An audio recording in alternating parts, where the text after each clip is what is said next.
கோமதி நாயகம் கிரியேஷன் நேயர்கள் அனைவருக்கும் அன்பு வணக்கங்கள். இப்போ நம்ம எனக்கு சுகர் 25 வருஷம் ஆனதை பற்றி பேசிட்டு வர்றேன். இப்போ போன வாரம் என்ன சொன்னேன், டாக்டர் அந்த மாதிரி அந்த டாக்டரும் நிறைய டயட் கொடுத்தாங்க, அட்வைஸ் பண்ணாங்க. காஃபி டீ குடிக்காதீங்க அப்படின்னு அட்வைஸ் பண்ணாங்க. எல்லாம் கேட்டு வந்துட்டேன். அதே மாதிரி 2 நாள் யோசித்தேன். அப்போ ஒரு பத்திரிக்கையில் படித்தேங்க.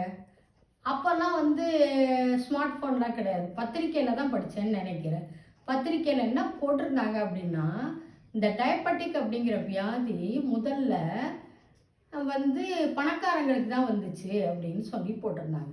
அப்புறம்தான் எதனால வருது அப்படின்னு யோசிச்சப்போ சுகர்னால அப்படிங்கிற மாதிரி ஒரு ரிசர்ச் சொல்லுச்சு.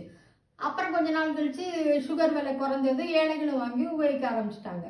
அப்புறம் ஏழைகளுக்கும் அந்த வியாதி வர ஆரம்பிச்சிருச்சு.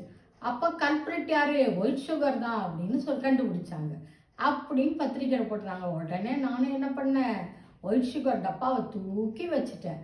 அப்போ எனக்கு ஒரு விஷயம் ஞாபகம் வந்துச்சுங்க. எங்கள் தாத்தா காலத்துல எல்லாம் கருப்பட்டி காப்பி தான் குடிப்பாங்க. ஒயிட் சுகர் விலை ஜாஸ்தி, கருப்பட்டி விலை கம்மி. அப்போ ஒயிட் சுகர் என்னைக்காவது வாங்கி போட்டு குடிப்பாங்க ஆசைக்கு, ஃபில்டர் காஃபி. மற்றபடி கருப்பட்டி போட்டு தான் குடிப்பாங்க. சரி அப்படின்ட்டு கடைக்கு போய் உடனே கருப்பட்டி வாங்கிட்டு அதை தட்டி தூளாக்கி போட்டு வச்சுக்கிட்டேன்.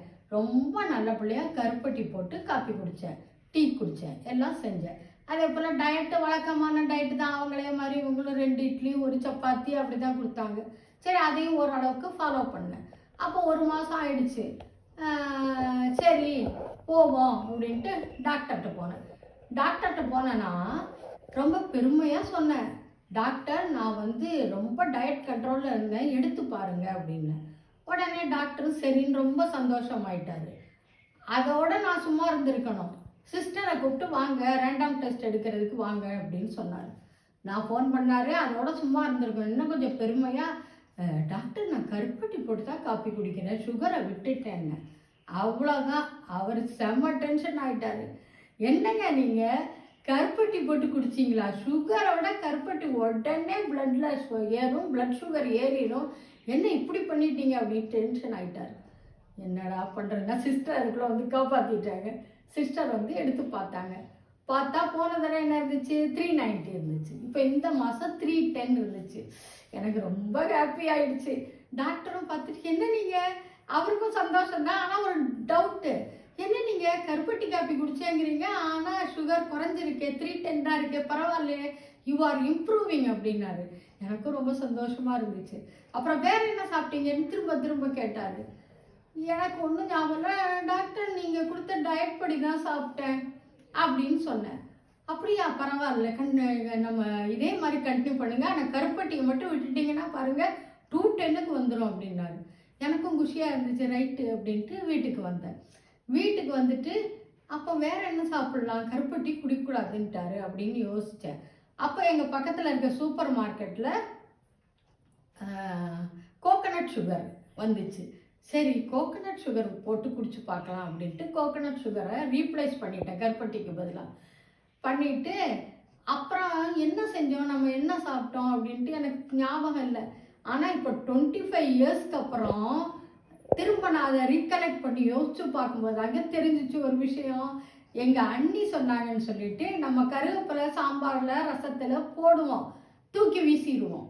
அப்போ எங்கள் அண்ணி ஒரு தடவை சொன்னாங்க, அதை இளம் கருவேப்பிலையாக வாங்கிட்டு போட்டு நல்லா கழுவிட்டு போட்டு கருவேப்பிலையும் சேர்த்து சாப்பிடு குமாரி, அப்படின்னா ரொம்ப ஹெல்த்துக்கு நல்லது. எனக்கு சுகர் இருக்கு அவங்களுக்கு தெரியாது, நான் தான் மறைச்சிட்டேனே, யார்கிட்டையும் சொல்ல மாட்டேனே, ஆனால் ஹெல்த்துக்கு நல்லது, கருவேப்பிலை தூக்கி போட வேண்டாம்னு சொன்னாங்க ஒரு தடவை பார்த்தப்போ. அதை கேட்டு நான் அந்த மாதம் முழுக்க கருவேப்பிலையாக போட்டு அதை நான் சாப்பிட்டுட்டு வந்தேன். 25 வருஷம் கழிச்சு இப்போ தான் தெரியுது, ஓ நம்ம இப்போ கருவேப்பிலை சாப்பிட்டோம் அதனால தான் அப்படின்ட்டு. ஆனால் நான் தொடர்ந்து அப்போ கருவேப்பிலை சாப்பிட்டுட்டு இருந்தேன். அந்த மாதிரி இளசான கருவேப்பிலை கிடைக்கும் போதெல்லாம் அந்த கருவேப்பிலையும் சேர்த்து சாப்பிட்ருவேன். அப்புறம் எப்போவுமே வத்த குழம்பு வைக்கும்போது எங்கள் அம்மா சுண்டைக்காய் வறுத்து போட்டு வைப்பாங்க, சுண்டை வத்தலை. ஆனால் நான் அதை தூக்கி தூக்கி போட்டு சாப்பிடுவேங்க, அவ்வளோ கொழுப்பு, கசக்குது அப்படின்ட்டு. ஆனால் இப்போ அப்புறம் என்ன செய்ய ஆரம்பித்தேன், வத்த குழம்புல நானும் சுண்டைக்காய் வறுத்து போடுவேன், ஆனால் சாப்பிட மாட்டேன். இப்போ ஒழுங்கு முறையாக அந்த சுண்டைக்காயும் சாப்பிட ஆரம்பித்தேன். அப்புறம் மணத்தக்காளி வத்தல், அதையும் வத்தக்குழம்பு பார்த்து சாப்பிட ஆரம்பித்தேன். அதுபோல் சாம்பாரில் வெள்ளை முள்ளங்கி போட்டாங்கன்னா அது கழுகும் போதும் சமைக்கும் போதுமே ஸ்மெல் வரும்.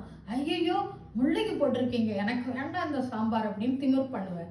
ஆனால் இப்போ என்ன செஞ்சேன், ஒழுங்கு முறையாக வெள்ளை முள்ளங்கி போட்டு வெள்ளை முள்ளங்கியும் ஒழுங்கு முறையாக சாப்பிட ஆரம்பித்தேன்.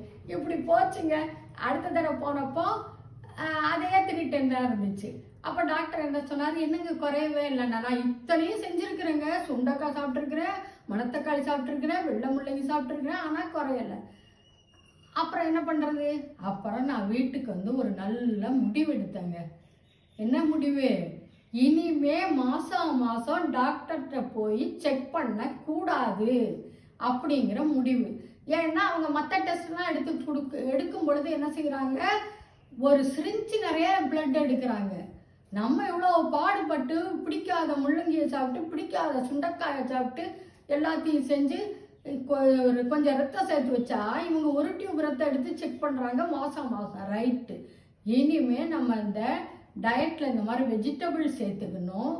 அப்புறம் டாக்டர்கிட்ட அடிக்கடி போகவே கூடாது அப்படின்னு ஒரு முடிவெடுத்தேங்க.